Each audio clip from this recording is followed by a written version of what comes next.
నిన్న ఇంత ముందు హీరో నాగ చైతన్య గారిని కలిసినారు కదా, అప్పుడు మా ఇంత బాగా ఆయన చేతులతోనే చేపల పులుసు వండుతారని మాట ఇచ్చినాడు.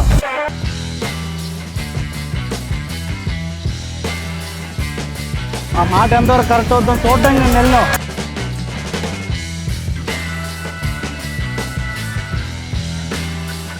ఉన్నాడా అచ్చం మాలాగే కర్రలపోయి వెలిగించేసి దాని మీద మట్టి తగ్గెట్టి అందులో నూనె వేసి ఇంకో పక్క ఉప్పు వరగుండ పసుపు గుండ బాగా చేప పొగలు పట్టించి ఈలోపు బాగా హీట్ అయిపోయి నూనెలో చేప మొక్కలు వేసి అందులో చింతపండు పులుపు పిడిచేసి పులుసు పెట్టినాడు.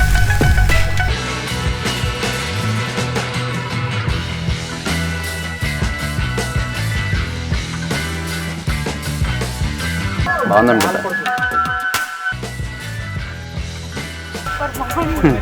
నచ్చిందా?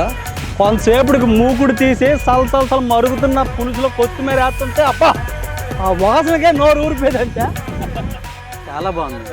పక్కన బాగోపోతే ఏం అనుకోమాకండి, ఫస్ట్ టైం.